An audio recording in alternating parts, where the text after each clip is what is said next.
Today we are going to start class 12th economics. In that we are going to test part 2 microeconomics.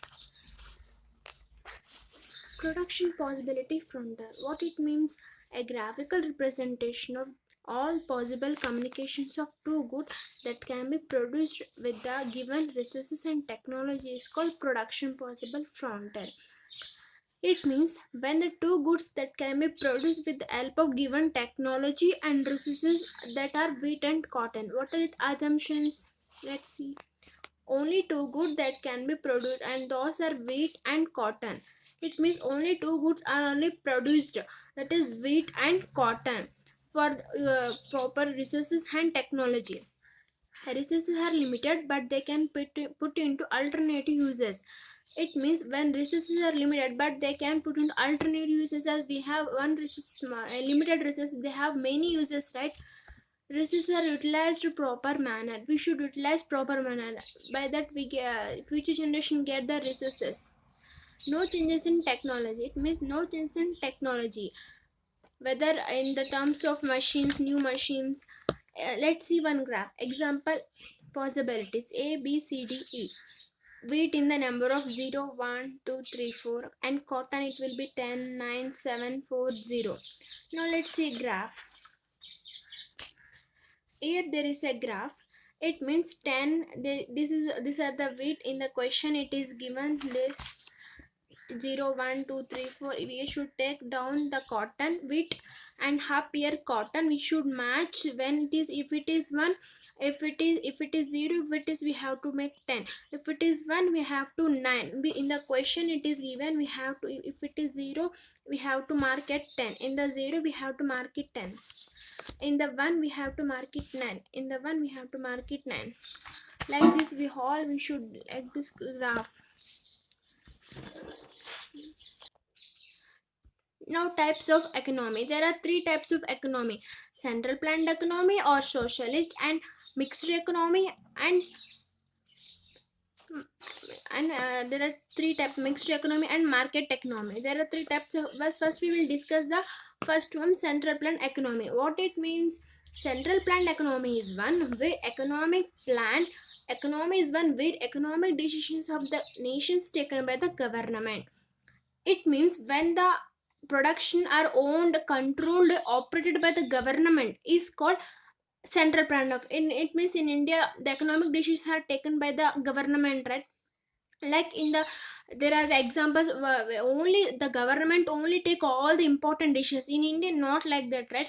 There are countries in which see the simple word, it is the economy where we can see public sector role is more than the private sector.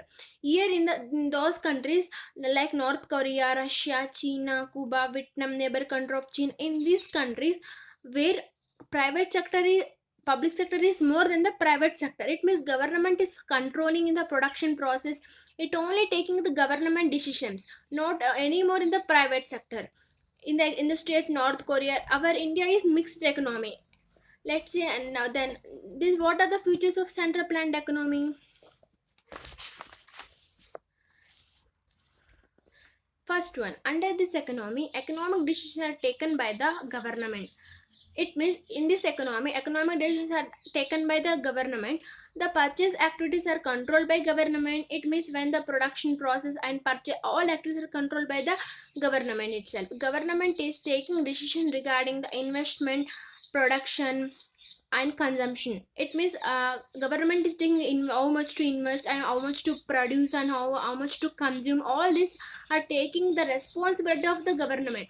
The where whatever government is taking, it is for increasing social welfare.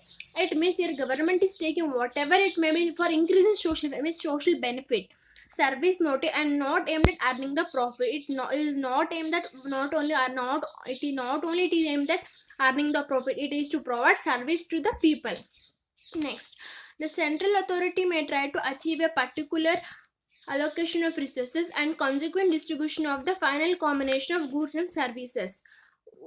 If some people are not able to get goods, then government will provide the goods for these people. It means here whenever people in the country not get goods, then government will provide to such goods to the people and provide food materials. All this, whenever the floods arise, then government will give the right some money and some food grains like that.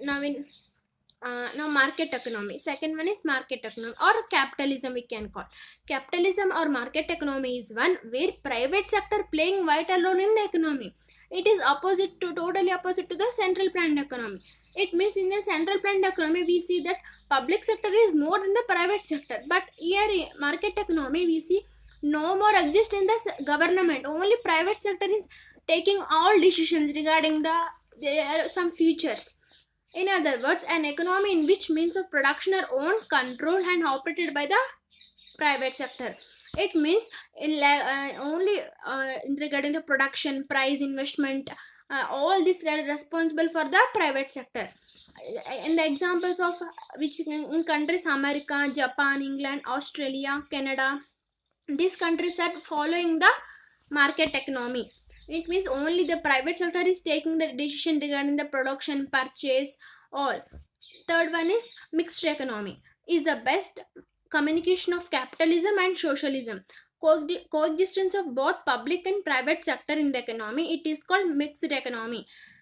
It means both public sector and private sector existed is called mixed economy. Examples which a country for India is a mixed economy.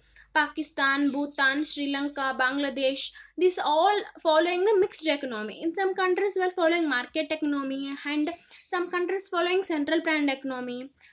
And last one is positive and normative economics. Positive and normative economics, the study of what was and what is under the given set of circumstances is called positive economics. In positive economic analysis, we study how the different mechanism function perform. Positive economic deals with what are the economic problems and how they actually solve. It means only positive economics studies different function of how it will perform and how it deals with the what are economic problems and how to actually solve. In positive economics only what are the economic problems and how actually we only decide this. In normative economics is one which studies the rightness and wrongness of things. It also tells how things should be. In normative economic analysis, we try to understand whether selected mechanism is desirable or not.